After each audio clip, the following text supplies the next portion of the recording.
नमस्कार, आप देख रहे हैं एसटीवी न्यूज़। मैं हूं अंसारुल हक। पूरी दुनिया को एक बार फिर से कोरोना ने डरा दिया है और कोरोना का जो दोहरा अटैक है उससे पूरे विश्व में चिंता की लकीरें खींची चली जा रही हैं और जो पूरे विश्व की आबादी है वह एक बार फिर से सदमे में है कोरोना के दोहरे अटैक से। ख़ास तौर से हिंदुस्तान में एक बार फिर से कोरोना ने फिर से जाल फैलाना शुरू कर दिया है और कई सारे स्टेट्स में जो है बहुत सारी पाबंदियां देखने को मिल रही हैं और महाराष्ट्र, गुजरात और छत्तीसगढ़ जैसे कई ऐसे राज्य हैं जहां पे कोरोना में जो है कि मरीजों की जो पॉजिटिव मरीजों की संख्या उसमें बेतहासा वृद्धि देखी जा रही है। इसके अलावा जो है अगर हम बिहार के परिप्रेक्ष्य में बात करें तो बिहार में भी एक बार फिर से कोरोना का ख़तरा बहुत तेज़ी से बढ़ रहा है। पटना से सूत्रों के हवाले से जो खबर हम लोगों को मिलती है उसके हिसाब से कई सारे अस्पताल हैं जिसमें बेड्स की कमी है और एक बार फिर से वही मंज़र दोहराता हुआ दिख रहा है। तो इन सब के बावजूद जो इस कोरोना की विभीषिका है उसमें सबसे ज़्यादा अगर हम बात करें प्रभावित होने की तो जो एजुकेशन सेक्टर है यानी कि शिक्षा का जो शिक्षा जगत है वो बहुत प्रभावित हुआ है। शिक्षा कोरोना की विभीषिका का सबसे बड़ा शिकार हुआ है। इन सब के बीच मौजूदा समय में इस बिहार सरकार ने नोटिफिकेशन जारी करके 12 तारीख तक सारे शिक्षण संस्थानों को बंद करने का निर्णय लिया है। ऐसे में कई तरह के दूसरे सवाल भी उभर करके सामने आते हैं कि पहला अटैक जो एजुकेशन व्यवस्था पे होता है तो इसके कई सारे मायने लोग निकालते हैं। मौजूदा समय में कई राज्यों में देश के चुनाव हो रहे हैं और चुनाव में बहुत गैदरिंग देखने को मिलती है। जो पॉलिटिशियन हैं उनके सभाओं में बेतहासा गैदरिंग देखने को मिलती है और इसी वजह से जो पॉलिटिशियन हैं वो लोगों के निशाने पर हैं। सोशल मीडिया पे कई सारे मीम्स बनाए जा रहे हैं। एक तरफ स्कूल की तस्वीरें दिखाई जा रही हैं, दूसरी तरफ नेताओं के सभाओं की तस्वीरें दिखाई जा रही हैं और ये पूछा जा रहा है कि क्या इससे कोरोना नहीं फैलेगा और इससे कोरोना फैल जाएगा। तो इस तरह से सोशल मीडिया पे बहुत सारी चीज़ें जो हैं वायरल हो रही हैं।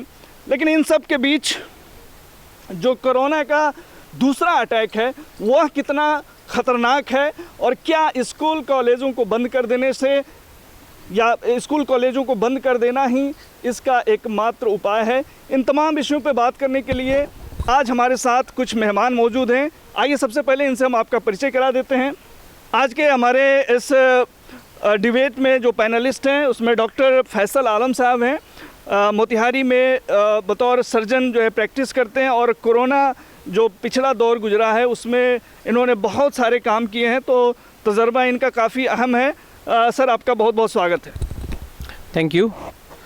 आज के हमारे दूसरे मेहमान हैं Debapriya Mukherjee, chairman rotary district 3250। Sir आपका बहुत बहुत स्वागत है। धन्यवाद। आज के हमारे तीसरे मेहमान हैं professor Arun Kumar Mishra, MS college Motihari के प्रिंसिपल और प्रसिद्ध शिक्षाविद। सर आपका भी बहुत बहुत स्वागत है। बहुत बहुत धन्यवाद। और आज के इस डिबेट में जो हमारे चौथे मेहमान हैं वो हैं संतोष कुमार रोशन, प्राइवेट स्कूल एसोसिएशन के जनरल सेक्रेटरी हैं। सर आपका भी बहुत बहुत स्वागत है। जी बहुत बहुत स्वागत, धन्यवाद। और जो मौजूदा समय में जो कोरोना का कहर एक बार फिर से आया है इसमें जो शिक्षण संस्थानों को काफ़ी नुकसान देखने को मिलता है और अभी के दौर में जो है एजुकेशन सेक्टर में बहुत सारी आवाज़ें उठ रही हैं। तो कोचिंग भी जो है बहुत महत्वपूर्ण है। सासाराम की घटना ख़ास तौर से अगर कल की देखें तो उसके बाद से जो है ये बहुत सारे सवाल उभर कर आ रहे हैं। तो आज के इस पैनल में हमारे साथ हैं मोतिहारी कोचिंग एसोसिएशन के अध्यक्ष अशोक कुमार जी। अशोक जी आपका भी बहुत बहुत स्वागत है। धन्यवाद, बहुत बहुत धन्यवाद। तो सबसे पहले चर्चा की शुरुआत करते हैं और फिलहाल कोरोना कितना बड़ा ख़तरा है पूरे देशवासियों के लिए और बिहार के लिए, मेडिकल पॉइंट ऑफ व्यू से क्या कुछ इस बार जो दोबारा अटैक हुआ है ये कितना महत्वपूर्ण है, कितना ख़तरनाक है, ये हम जानते हैं डॉक्टर फैसल आलम साहब से। डॉक्टर फैसल साहब, अभी जो कोरोना का दोबारा अटैक हुआ है इसे आप किस रूप में देखते हैं? एक्चुअली कोरोना जब से हम लोग की लाइफ में एंटर किया है तो तब से हम लोगों का वे ऑफ लिविंग को चेंज कर दिया है इसने। हम तमाम चीज़ें हमारी लाइफ की चेंज हो गई हैं कोरोना की वजह से। और उसके बाद कोरोना के साथ हम लोग काफ़ी दिन तक रहे, बहुत सारे लोगों ने सफ़र किया, बहुत सारी मोर्टेलिटी हुई, बहुत सारी मॉर्बिडिटी हुई, बहुत सारा नुकसान हुआ। उसके बाद फिर हमें वैक्सीन मिल गया। वैक्सीन मिलने के बाद फिर एक सेंस ऑफ यूफोरिया क्रिएट हो गया कि हम अब कोरोना जो है हमसे दूर चला गया, हम ठीक हो गए और हमें कोरोना नहीं हो सकता, या कोरोना होगा भी तो कोई बात नहीं। तो उसके बाद से जो भी नॉर्म्स हम लोगों ने बनाए थे कि सोशल डिस्टेंसिंग होनी चाहिए, मास्क का यूज़ होना चाहिए, रिपीटेड हैंड वॉशिंग होना चाहिए, ये सारी चीज़ें हम लोग कहीं भूल गए। अचानक से फिर आप देखिए बहुत सारी गैदरिंग होना शुरू हो गई, मार्केट प्लेस पे लोग इकट्ठा हो रहे हैं, फंक्शंस में लोग इकट्ठा हो रहे हैं। उसके कारण अब किसमें एसिम्प्टोमेटिक कोरोना इन्फेक्शन था, किसमें क्या था, वो किसी को कुछ नहीं पता। तो फिर से ये जो केयरलेसनेस हम लोगों में after development of vaccine develop हुई, तो क्या हुआ कि फिर जिससे इसका ट्रांसमिशन जो है सर्च करने लगा, और बढ़ने के कारण अब फिर वही भयावह और विकराल रूप न ले ले। तो इसके लिए हमें फिर से उसी तरीके से सजग होना पड़ेगा और इसको प्रिवेंट करने की ज़्यादा से ज़्यादा कोशिश करनी होगी। डॉक्टर साहब, आप ये कह रहे हैं, ये कहा जा रहा था मेडिकल जो जानकार हैं कि एक बार जब कम्युनिटी स्प्रेड होगा और उसके बाद जब एक बार इम्यून हर्ड हो जाएगा तो जो है दोबारा इसका ख़तरा नहीं रहेगा, लेकिन एक बार फिर से उसी रफ्तार में कोरोना ने बल्कि उस पहले से भी तेज़ी देखी जा रही है। तो ऐसा क्यों हो रहा है? एक्चुअली है क्या कि ये it is a type of influenza virus. तो इन्फ्लुएंजा वायरस की पहचान यही है कि ये हमेशा अपना जेनेटिक चेंज कर लेता है। तो प्रोसेस होता है एंटीजेनिक ड्रिफ्ट या शिफ्ट कहते हैं। तो उसके थ्रू जो है अपना ये मॉलिक्यूलर रीअरेंजमेंट करता है, जिसके कारण जो है कोरोना जो इस फॉर्म में हमारे पास आया था, जिसके अगेंस्ट में हमारी इम्यूनिटी डेवलप कर गई, लेकिन अगर वो फिर से अपना चेहरा बदल के हमारे पास आ जाता है, दूसरा स्ट्रेन आ जाता है, तो हम उससे कैसे बचेंगे? हमारी वैक्सीन जो हमारे इंडिया में डेवलप हुई, तो उस वैक्सीन से हमें इम्यूनिटी तो मिली, लेकिन अगर कोई नया स्ट्रेन आ जाता है, तो नया स्ट्रेन आया तो उसके अगेंस्ट में हम इम्यून नहीं है। अगर कम्युनिटी स्प्रेड हो गया, और जो आप हर्ड इम्यूनिटी की बात कर रहे हैं कि हर्ड इम्यूनिटी पूरे समुदाय में इम्यूनिटी जो है हो गई, जिसके कारण जो है फिर कोरोना वायरस हमारे ऊपर हमला करता है, तो हमारे ऊपर जो है उस तरीके का संक्रमण नहीं होगा, उस तरीके की मतलब जो हमारी कंडीशन है, क्लिनिकल कंडीशन डिटोरिएट नहीं करेगी। लेकिन अगर कोई नया स्ट्रेन आता है, फिर से जेनेटिक रीअरेंजमेंट करके आता है, तो हम तो फिर उसके लिए फिर वो हमको अफेक्ट करेगा, फिर हमको उसी तरीके से डिजीज़ होगी।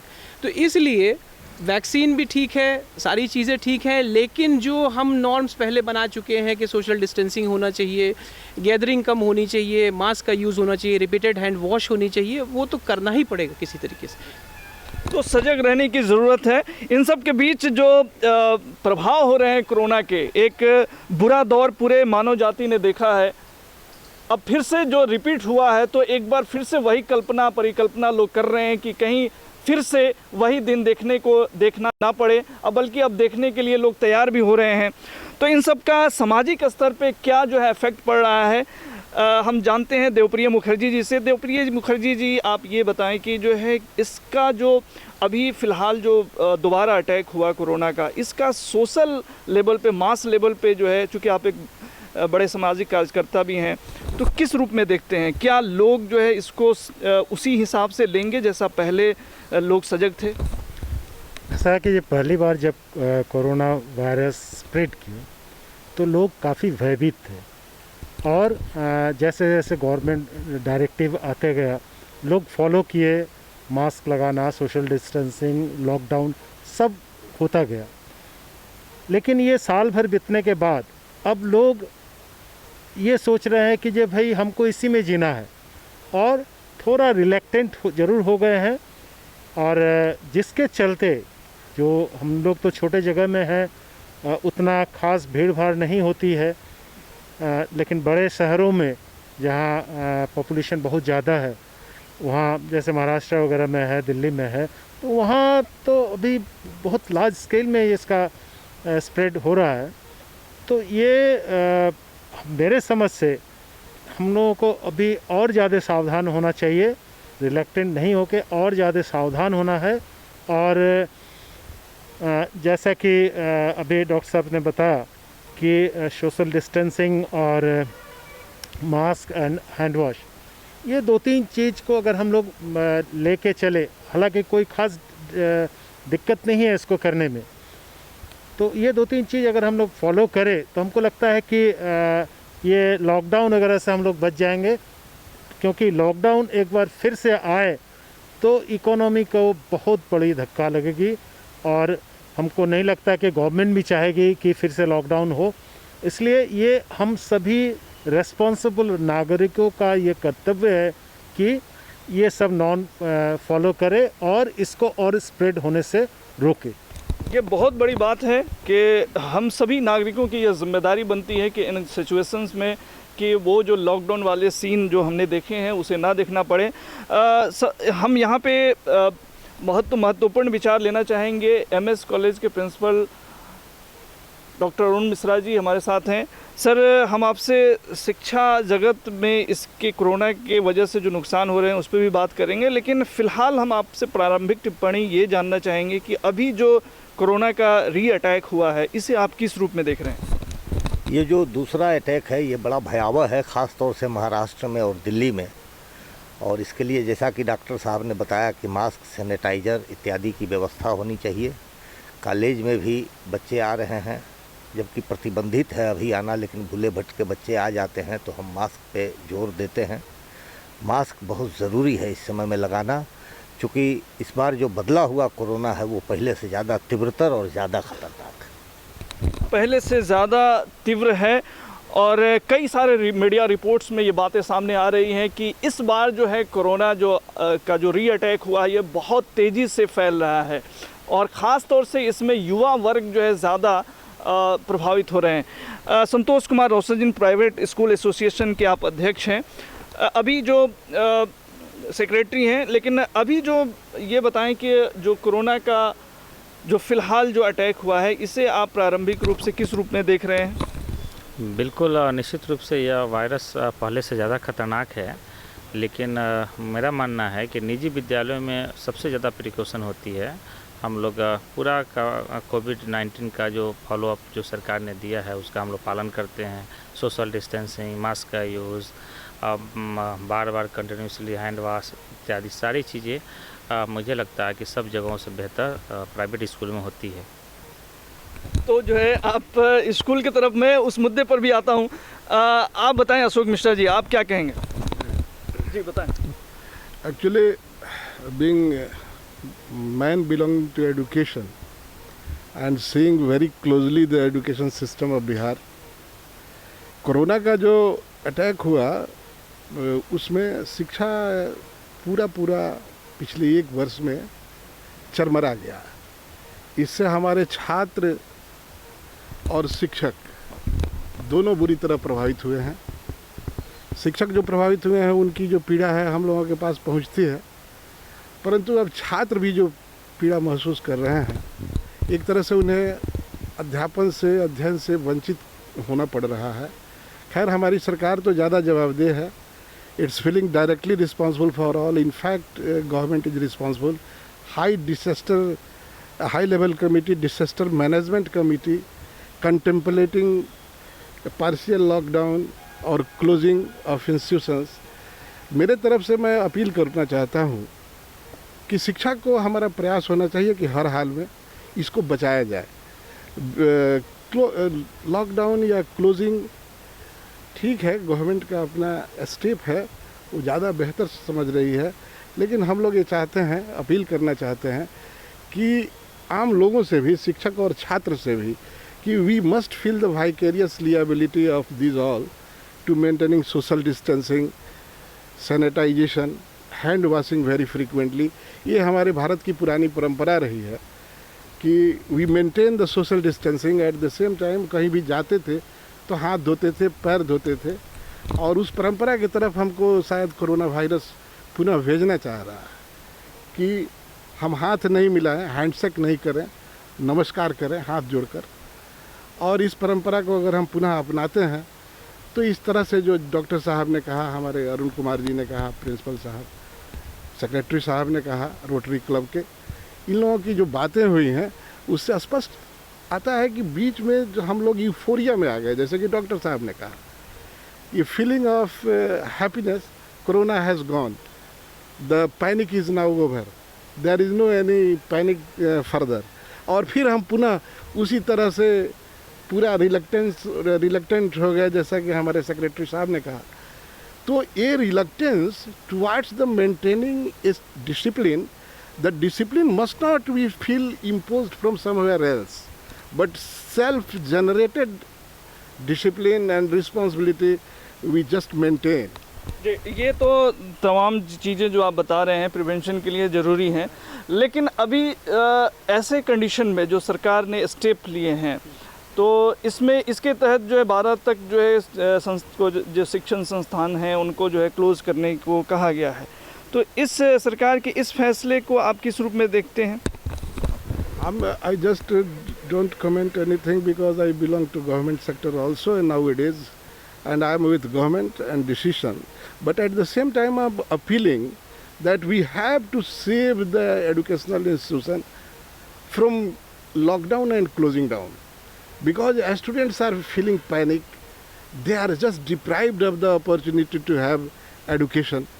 और हमारे मोतिहारी के परिप्रेक्ष्य में और फिर अन्य शहर के जो हमारे डिस्ट्रिक्ट हेडक्वार्टर्स हैं उसके परिप्रेक्ष्य में हम आपको कहना चाहेंगे कि यहाँ बच्चे गांव से निकल करके मैट्रिक पास करके आते हैं। ऑनलाइन मोड में जो आजकल एजुकेशन प्रोवाइड किया जा रहा है, एक नया कल्चर पैदा हो रहा है, इसको हमको भी अडॉप्ट करना है। इस पे भी हम आएंगे सर, लेकिन संतोष कुमार रोशन जी, आपसे हम ये जान लेते हैं कि ये जो सिस्टम है, ये जो अभी सरकार ने स्टेप्स लिए हैं कोरोना के तहत जो 12 तक जो शिक्षण संस्थानों को बंद करने का, तो कल आप लोग जो है इसके खिलाफ कैंडल मार्च कर रहे थे और यहाँ प्रिवेंशन की बातें हो रही हैं, तो फिर कैसे होगा?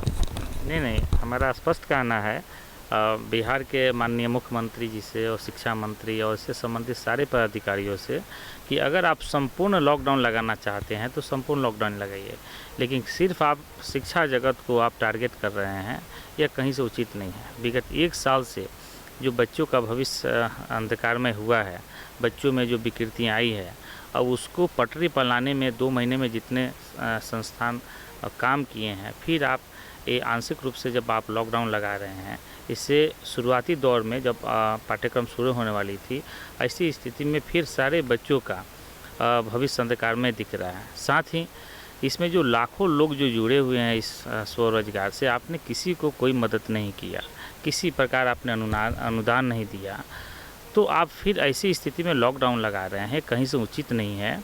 और ये भी मेरा मानना है, अभी तक जो सामने जो रिजल्ट आई है, बिहार में कहीं से भी किसी भी प्राइवेट स्कूलों में से किसी बच्चों को कोरोना वायरस की कहीं से कोई शिकायत नहीं आई है, क्योंकि इम्यूनिटी पावर बच्चों में बहुत अधिक है। स्कूल वाले बहुत ज़्यादा मेंटेनिंग करते हैं सोशल डिस्टेंसिंग, जो भी सरकार के गाइडलाइंस हैं।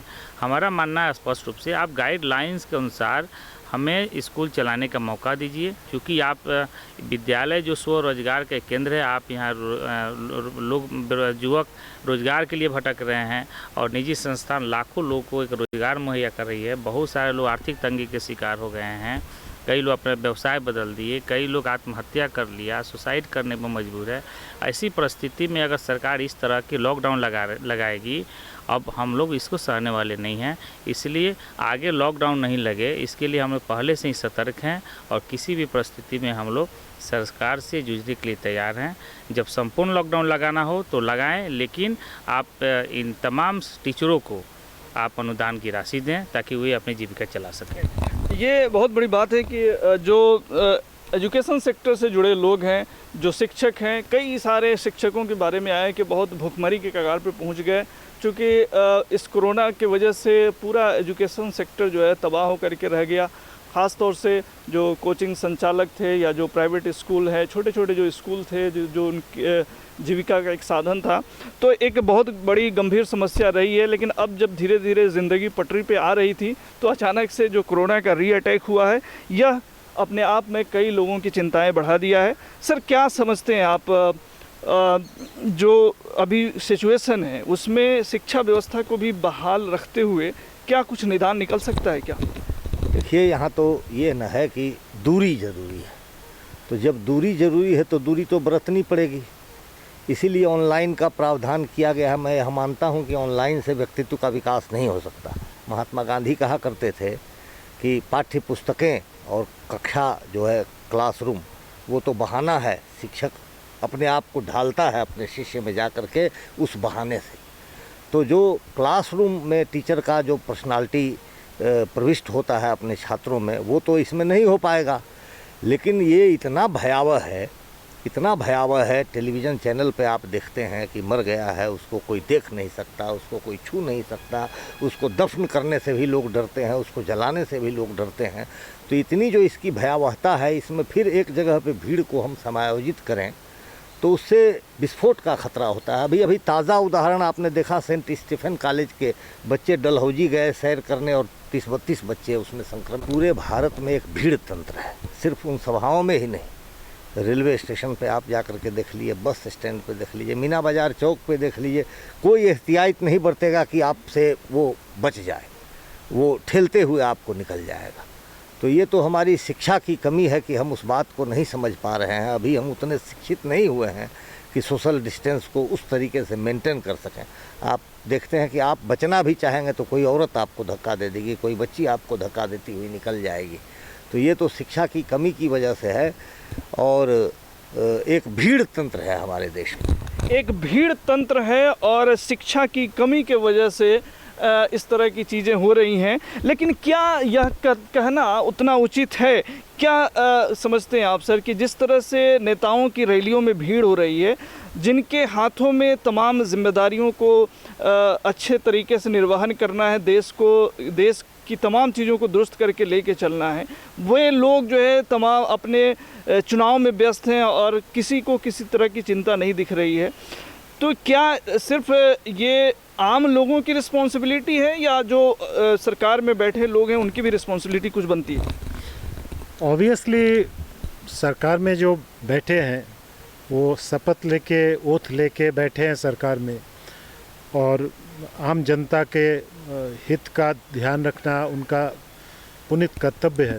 तो इस मायने में तो सबसे बड़ा रिस्पॉन्सिबिलिटी जनप्रतिनिधियों का है कि वो अवेयरनेस फैलाए, लोगों को समझाए कि क्या उचित है क्या अनुचित है। और जहाँ तक इलेक्शन में क्राउड की बात है, ये तो जस्ट अभी जो 5 राज्यों में इलेक्शन हो रही है, इलेक्शन के बाद एक विस्फोट जरूर होने जा रहा है, क्योंकि वहाँ इतनी बड़ी बड़ी रैलियाँ हो रही है और सभी कोई सोशल डिस्टेंसिंग या कोई नॉर्म्स का फॉलो नहीं हो रहा है। तो ये तो गलत हो ही रहा है, इसमें कोई दो मत नहीं है। तब है कि गवर्नमेंट के पास भी कोई दूसरा चारा नहीं है, इलेक्शन कमीशन के पास भी है कि इलेक्शन कराना है समय से। तो दोनों तरफ बात है कि इलेक्शन भी ज़रूरी है और ये हमको कोरोना से भी बचना भी ज़रूरी है, क्योंकि ये जो एक संकट जो आई है इसको तो सबको मिल के इसको फेस करना है। और हमको लगता है कि समहाउ सरकार तो दोषी है ही है कि इसको चाहता तो इलेक्शन कमीशन इसको टाल सकता था इलेक्शन को। जी बिल्कुल, ये बात जो है अपने आप में बहुत महत्वपूर्ण है। चुनाव तो ज़रूरी है ही, लेकिन सबसे पहले ज़िंदगी ज़रूरी है। डॉक्टर फैसल आलम साहब, जो क्लाउड देखने को मिल रहा है, जो जनसभाएं हो रही हैं और एक तरफ जो है जो स्कूल में पढ़ाई चल रही है उसको बंद करने का हुक्म होता है, लेकिन उस क्लाउड जो भीड़ इकट्ठा हो रही है उस पर नियंत्रण का कुछ जो है उस पर पहल नहीं हो रही है। तो वो जो भीड़ इकट्ठा एक जगह हो रही है उससे कितना बड़ा ख़तरा है कोरोना के फैलने के पीछे? एक्चुअली सबसे बड़ी बात ये है कि जिस तरह से मतलब गवर्नमेंट की जो भी पॉलिसीज़ हैं, सारी चीज़ें हैं, तो गवर्नमेंट ही पॉलिसी देती है कि आप स्कूल को बंद कर दीजिए, आप मार्केट प्लेस पे नहीं जाइए, लॉकडाउन लगा दिया जाए, ये सारी चीज़ें हैं। लेकिन इलेक्शन में क्या है कि जो ये सारा सिनेरियो चेंज हो जाता है। और सबसे बड़ी चीज़ ये है कि जो हमारी जो जनरल पब्लिक है, जो आम पब्लिक है, उनमें हमें लगता है कि अवेयरनेस नहीं है कि ये कोरोना फैलता कैसे। हमें लगता है कि मोस्ट ऑफ द लोगों को, जो जनरल लोग हैं या जो इलिटरेट लोग हैं जो बेचारे पढ़े लिखे नहीं, उनको ये पता ही नहीं है कि इसका ट्रांसमिशन भी मतलब सामने सामने आप अगर रहते हैं, पास में रहते हैं, तो सांस के द्वारा, श्वास के द्वारा इसका ट्रांसमिशन होता है। ये उनको, हमको लगता है, पता ही नहीं है, जिसके कारण वो इस तरीके का जो बिहेवियर देखने को मिल रहा है कि रैली में इतने सारे लोग इकट्ठा हो जा रहे हैं और उनको कोई फिक्र नहीं। तो ये सबसे बड़ी चीज़ ये है कि चूँकि कोरोना 1 साल से ऊपर हमारे साथ में है, तो जो मोर्टेलिटी होनी थी, जो सारी चीज़ें होनी, तो लोगों ने बहुत कुछ देख लिया है। तो एक सेंस ऑफ, वो जो सर बोल रहे हैं कि रिलक्टेंस एक पैदा हो गया है, एक सेंस ऑफ यूफोरिया लोगों में पैदा हो गया है कि हाँ भाई, कोरोना अगर मान लो होता भी है तो मतलब डेथ उसी की होनी है या उसी में ये मतलब सीरियस उसमें जाएगा कि जो कुछ कोमॉर्बिडिटीज़ हैं, जिसके साथ में मान लीजिए किसी को डायबिटीज़ है, किसी को हाइपरटेंशन है, या किसी को हार्ट डिजीज़ है, या किसी को किडनी डिजीज़ है, या किसी को कैंसर है, तो उस तरह का अगर कोई पेशेंट है या आदमी है तो उसको ये सब चीज़ें और ज़्यादा अफेक्ट कर सकती हैं कोरोना। हम एक नॉर्मल हेल्दी ह्यूमन है तो हमें नहीं होगा। तो इस वजह से भी लोगों के दिमाग में है कि हम रैली में जाएं। हम अब रैली की ही बात क्यों करते हैं? सबसे बड़ी बात ये, तो मार्केट भी आप चले जाइए ना, वेजिटेबल मार्केट में चले जाइए, वहाँ भी आपको एक देखिए नेक टू नेक लोग घूम रहे हैं, वहाँ तो नहीं है। आप शादी समारोह में चले जाइए, वहाँ पे देखिए आप कितनी भीड़ होती है, वो भी क्लोज्ड स्पेस में। मतलब अभी हमें आउटडोर में रहना चाहिए, जैसे हम लोग अभी यहाँ पे कर रहे हैं, तो आउटडोर में हम लोगों को ज़्यादा रहना चाहिए। इनडोर में आप देखिए कितने सारे जो अभी शादी के समारोह आपको मिल जाएंगे जिसमें कि सारे लोग भरे हुए हैं। क्यों लोग यहाँ क्यों कैजुअल हो रहे हैं? इसके पीछे क्या वजह मानते हैं आप? अब बताया ना कि चूंकि हम लोग कोरोना के साथ काफ़ी दिन रह लिए, तो अब होता क्या है कि डर, स्टार्ट में बहुत ज़्यादा डर लगता है, बहुत डर होता है, एक बहुत ज़्यादा फोबिया होता है। धीरे धीरे ह्यूमन नेचर है कि फिर हम लोग अडेप्ट करते हैं, उसके अगेंस्ट में अडेप्ट करते हैं। और फिर अभी चूँकि वैक्सीन आ गई, ये सारी चीज़ें आ गई, तो कोरोना के बारे में हम कुछ नहीं जानते थे। अब ये भी पता हो गया कि हाँ भाई, लंग को अफेक्ट कर रहा है, ये कोगुलेशन सिस्टम को ब्लड के अफेक्ट कर रहा है, तो उसको हम कैसे उसको कंट्रोल करेंगे, ये सारी चीज़ें धीरे धीरे आ गई। कुछ दवाएँ मार्केट में आ गई, ठीक है। तो ये सब चीज़ों से पब्लिक के मन में ये हो गया। अच्छा, गवर्नमेंट भी बहुत एक्टिव पार्ट ले रही है इस चीज़ को कंट्रोल करने के लिए, तो इसलिए लोगों के दिमाग में ये होगा कि नहीं भाई, अब रहना भी कोरोना के साथ है। चूँकि हम कितने दिन तक इमरजेंसी सिचुएशन में रह पाएंगे, हमें तो सामान्य होने की तरफ लौटना है, लौटना तो पड़ेगा ही। तो वही सामान्य होने की कोशिश में ये सारी चीज़ें हो रही हैं, जो ये गैदरिंग और ये सारी चीज़ें हो जा रही हैं, वो सामान्य होने की कोशिश। एक तरफ जो है कोरोना के वजह से तमाम गाइडलाइंस बताए जा रहे हैं सरकार की तरफ से, लेकिन जो सत्ता चलाते हैं, जो जिनके हाथों में सत्ता है या जो सिस्टम को, पूरे सिस्टम को रन कराते हैं, वो खुद उन चीज़ों को फॉलो नहीं कर रहे हैं, जिसके वजह से कई तरह की समस्याएं देखने को मिल रही है। कल की घटना जो सासाराम में हुई, जो कोचिंग क्लास बंद किए जाने की वजह से जो बच्चों ने जिस तरह का वहाँ पे हरकत की है, तो कहीं ना कहीं ये तमाम चीज़ें जो हैं का जो है बहुत मतलब निकलता है। संतोष कुमार रोशन जी, आप क्या समझते हैं कि पेशेंस क्यों नहीं लोग रख पा रहे हैं कोरोना के लिए? नहीं, अब पेशेंस रखने की, खासकर मैं शिक्षा जगत की मैं बात करना चाहता हूँ।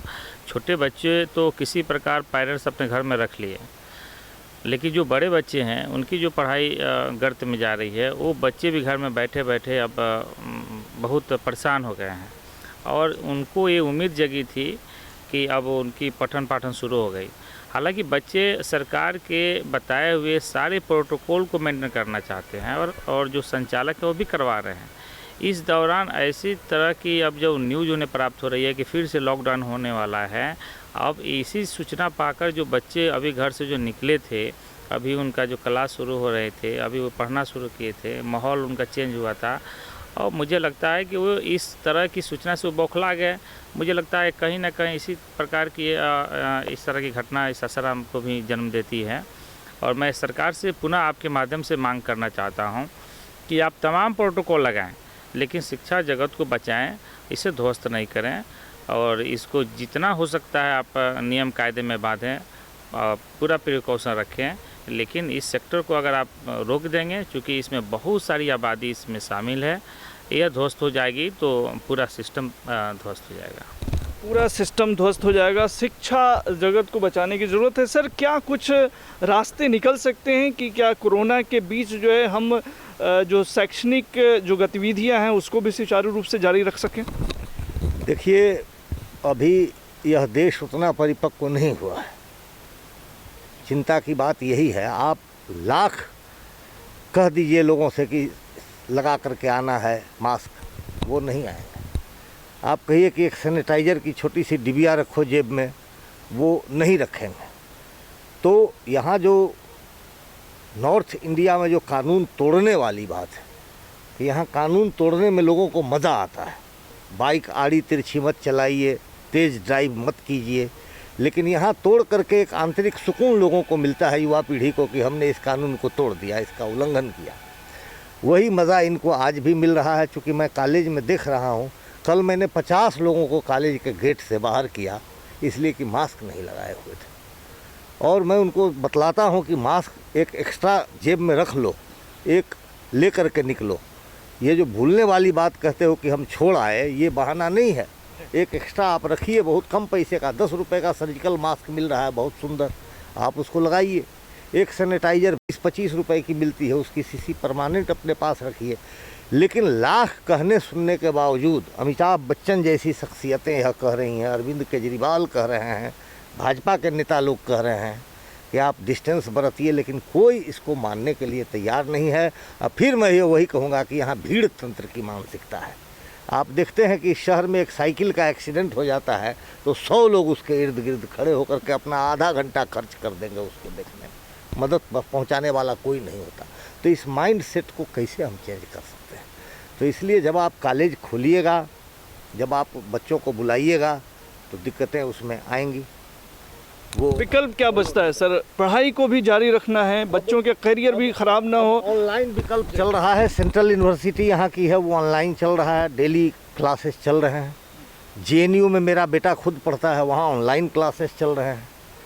उसके बाद एक बेटा मेरा पढ़ रहा है हिंदू कॉलेज में दिल्ली में, online classes per day 4-5 classes हम लोगों के चल रहे हैं।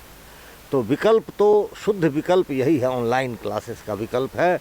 और सब कहना बहुत उचित नहीं होगा, क्योंकि इसमें दूरी बरतना है। और आप जब भीड़ कीजिएगा तो दूरी मेंटेन नहीं होगा, क्योंकि सारे लोग इस देश के उस मानसिकता के हैं नहीं, हर किस्म के लोग हैं, तो वो तो मानेंगे नहीं इसको। तो विकल्प के रूप में जो एक विषय एक जो सुझाव आ रहा है वो है ऑनलाइन क्लासेज। क्या आपको लगता है कि ऑनलाइन क्लासेज जो बात विकल्प के रूप में बताया जा रहा है, ये सक्सेस होगा? देखिए, एक्चुअली ऑनलाइन क्लासेस हमारा अल्टीमेट विकल्प हो सकता है, परंतु अभी जो बच्चे स्कूल से पास आउट होकर के आ रहे हैं, उनको शिक्षक का प्रेजेंस और क्लासरूम में रहना ज़रूरी हो जाता है, क्योंकि वो जो फील मिलता है, वो जो टच मिलता है। हम कहते हैं कि teacher is a magnet and the classroom is magnetic field of the teacher. When the student seat on the bench towards the teacher, the process of magnetization starts. वो पहले मैग्नेटिक सब्सटेंस होता है और मैग्नेट बन जाता है वो classroom में बैठने के बाद। खैर, ये हम कहना चाहेंगे कि चाहे गवर्नमेंट स्कूल हो जिसमें बच्चों को ड्रॉप आउट नहीं हो और उन पर स्पेशल एफर्ट खर्च करके उनको क्लासरूम तक लाना और उनको एक सॉफ्ट टच दे करके, जो ऑनलाइन से संभव नहीं है। तो online classes is the ultimate solution. लेकिन मौजूदा समय में तो इस विकल्प को जो है अपनाया जा सकता है ना। मौजूदा समय में हमारा अपील यही होगा कि जो सिस्टम है, जैसे स्कूल्स हैं, इंस्टीट्यूशंस हैं, उनको जो है सो एहतियात बरतते हुए उनको अपना सेल्फ जनरेट रिस्पॉन्सिबिलिटी लेना होगा कि I maintain social distancing, sanitisation करेंगे, मास्क लगाएंगे। और इस बीच में उनका जो अध्ययन अध्यापन का जीवन है, जो 1 साल पूर्व से चरमराया हुआ है, इसको बचाते हुए और चलाते हुए हम मैक्सिमम प्रिकॉशन कैसे ले सकते हैं, इस पर सरकार को विचार करना चाहिए। संतोष जी, ऑनलाइन एक बेहतर विकल्प के रूप में है, तो क्यों ऑनलाइन के को आप लोग जो है अपनाते नहीं हैं? क्या वजह है इसकी? नहीं, हम लोग ऑनलाइन को अपनाएं।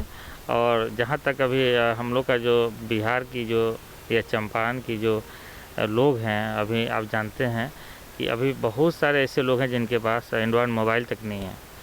ऐसे में मुझे लगता है कि 20% बच्चे ऑनलाइन कक्षा कर पाए। हम लोगों ने लाख प्रयास किया, हम लोगों ने व्हाट्सएप से कॉल किया, फ़ोन किया, क्योंकि उनके पास एंड्रॉयड मोबाइल नहीं है। या किसी फैमिली में ऐसा भी है कि 2-4 बच्चे हैं, उनके पास एक मोबाइल है, फिर उनके पेरेंट्स उसका यूज़ करते हैं। तो ऐसी स्थिति में कुछ बच्चे तो पढ़ पाए, लेकिन अधिकांश बच्चे इससे छूट गया। एकमात्र यही विकल्प है कि सरकार इस बीमारी से बचने के लिए एहतियात को बरतते हुए तमाम प्रोटोकॉल लगाए। उनको कक्षा तक आप सोशल डिस्टेंसिंग के साथ उसको, जैसे सोशल डिस्टेंसिंग के अनुसार सरकार पिछले बार गाइडलाइंस दी थी कि आप 50% बच्चों को इस कक्षा में बुलाएं, उसे 20% कक्षा में कर दें। वीक में आप 2 बार बुलाएं, 1 बार बुलाएं, 3 बार बुलाएं, लेकिन अगर आप उसको वंचित कर देंगे तो मुझे लगता है कि 80% बच्चे शिक्षा से वंचित हो जाएंगे, क्योंकि 20% 10% लोग ऐसे हैं अभी जो एबल हैं, जो इंटरनेट पर खर्च कर सकते हैं, एंड्रॉयड मोबाइल पर खर्चा कर सकते हैं। बाकी इस तरह के 90% बच्चे हमारे इससे बाहर हैं। ये ऑनलाइन क्लासेस में भी जो है बहुत सारी समस्याएं हैं, क्योंकि जैसा गंभीर विषय सामने लेकर आ रहे हैं संतोष कुमार रोशन की, बहुत सारे ऐसे जो गार्जियन हैं जिनके पास एंड्रॉयड फ़ोन नहीं है और ऑनलाइन क्लासेस के लिए इंटरनेट और एंड्रॉयड फ़ोन और टैब की ज़रूरत पड़ती है। सर, क्या सॉल्यूशन निकल सकता है शिक्षा व्यवस्था को कोरोना और शिक्षा को साथ साथ लेकर चलने के लिए? आपकी नज़र में क्या विकल्प हो सकता है? देखिए, ऑनलाइन क्लासेस की जहाँ तक बात है, इसके पॉजिटिव और नेगेटिव दोनों एस्पेक्ट्स हैं। हम लोग एक तरफ हम लोग बोल रहे हैं कि बच्चों को मोबाइल नहीं देना है, लेकिन पिछले 1 साल से गार्जियन खुद से मोबाइल और लैपटॉप मुहैया करा रही है, तो सो दैट वो ऑनलाइन क्लासेस को अटेंड कर सके।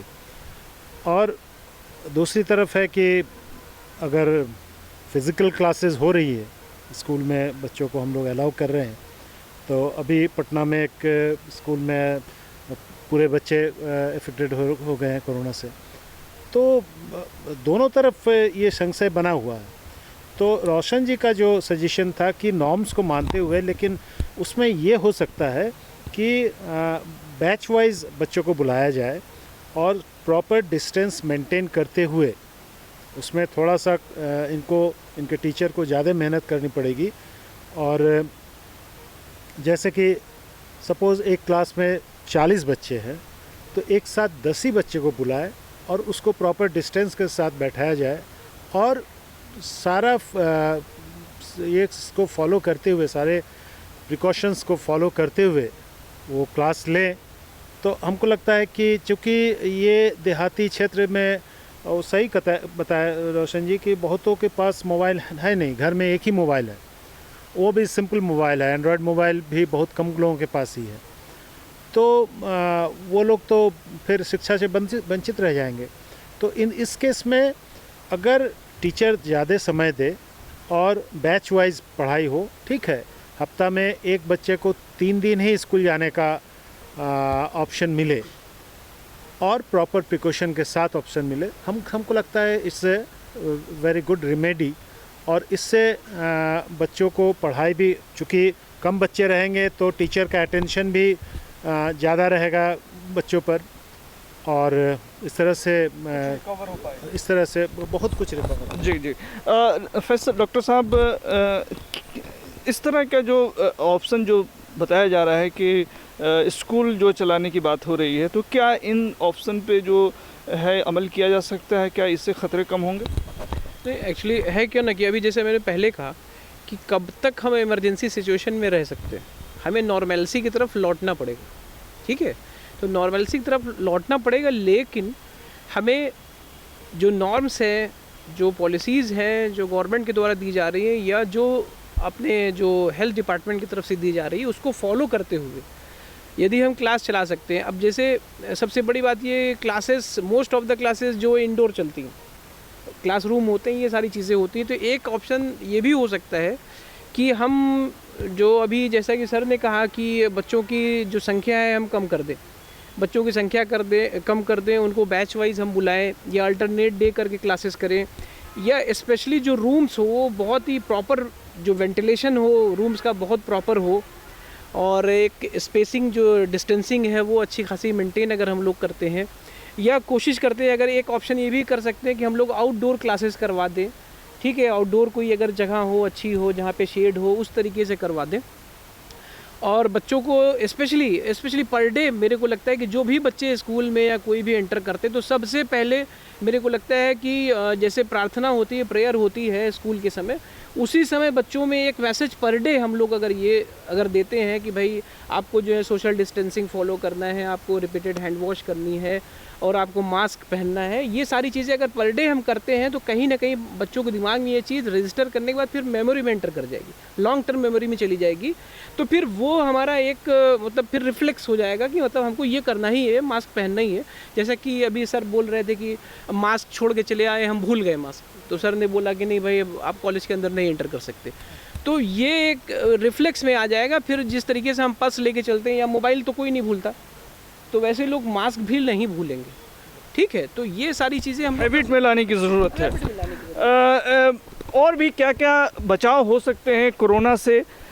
स्कूल पे तो जो है या शिक्षण संस्थानों पे तो जो असर हो रहा है वो हो ही रहा है, इसके अलावा और क्या करना चाहिए सरकार को, जो है किस तरह से कंट्रोल करना चाहिए?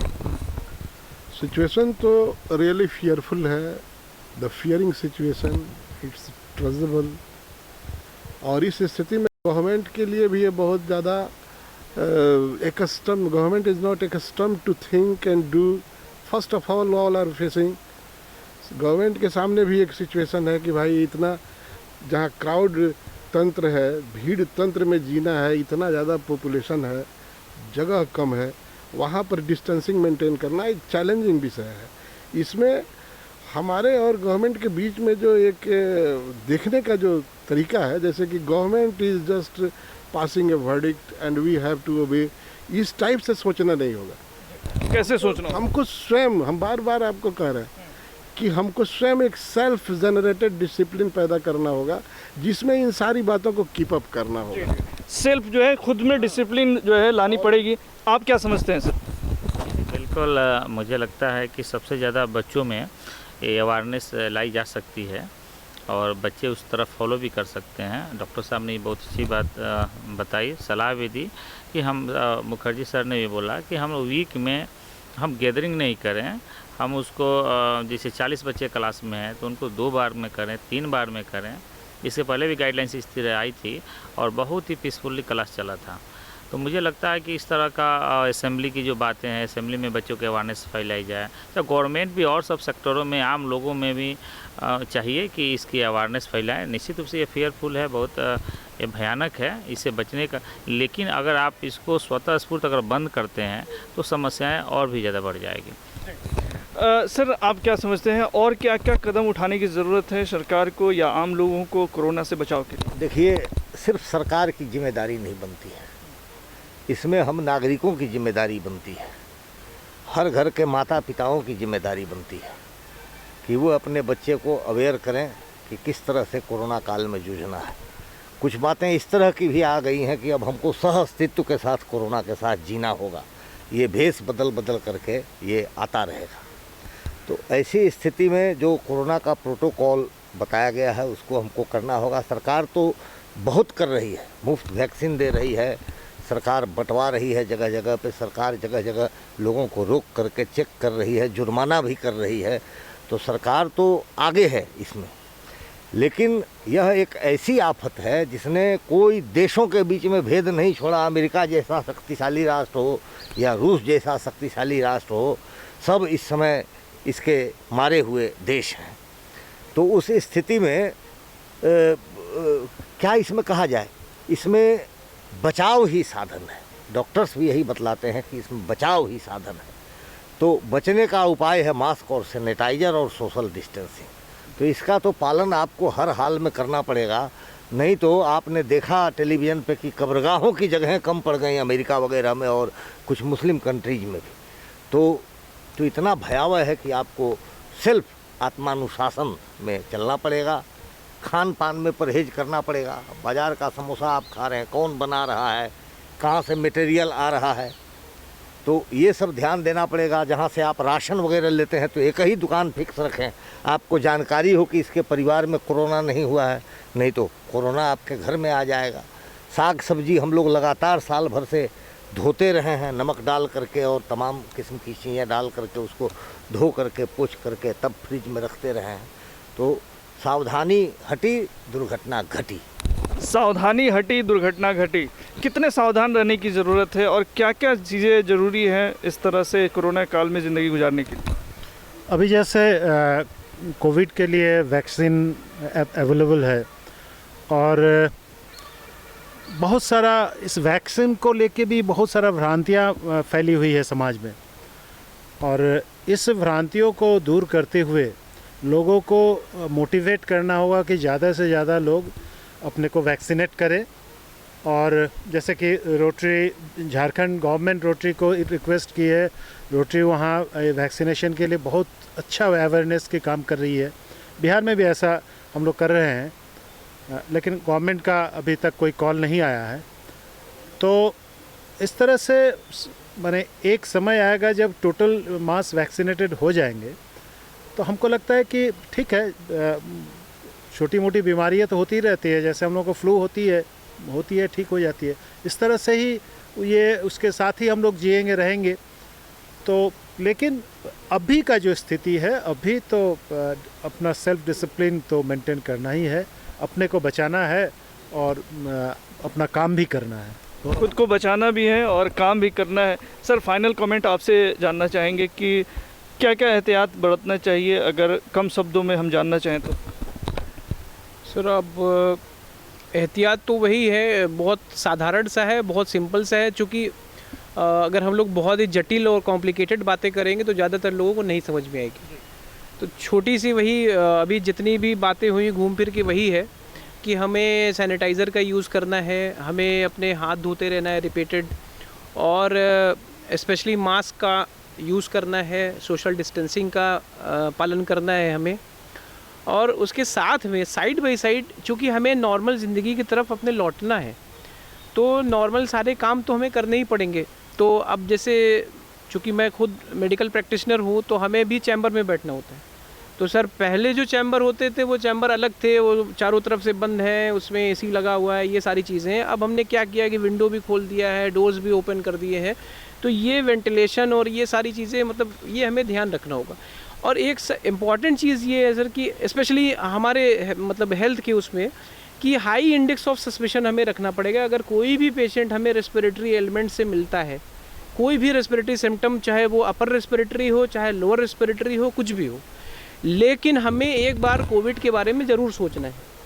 और सोचने के साथ साथ में वहाँ पे जो लोग हैं उनको बचाना है। और स्पेशली हॉस्पिटल्स में तो जानते हैं किस तरीके की भीड़ होती है, तो हॉस्पिटल्स में भी सोशल डिस्टेंसिंग, मास्क का और ये सारी चीज़ों को पालन करने के बारे में हमारे तरफ से, मतलब जो हेल्थ सेक्टर है उसमें ये सारी चीज़ें करना है। और लोगों को मोटिवेट ये ज़रूर करना है कि चूँकि वैक्सीन जो हमारे यहाँ डेवलप हुई है उसकी क्वालिटी ये है कि अभी तक ये है कि मोस्ट ऑफ द स्ट्रेन्स के ख़िलाफ़ वो वैक्सीन हमारी इफ़ेक्टिव है, मोस्ट ऑफ द स्ट्रेन्स के ख़िलाफ़।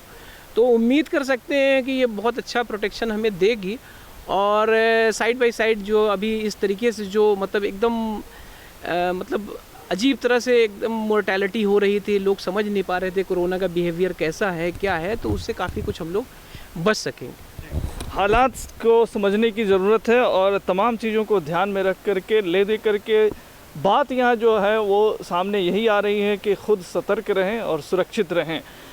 तो आज STV न्यूज़ के इस पैनल में जितने हमारे मेहमान जुड़े, सभी का बहुत बहुत शुक्रिया।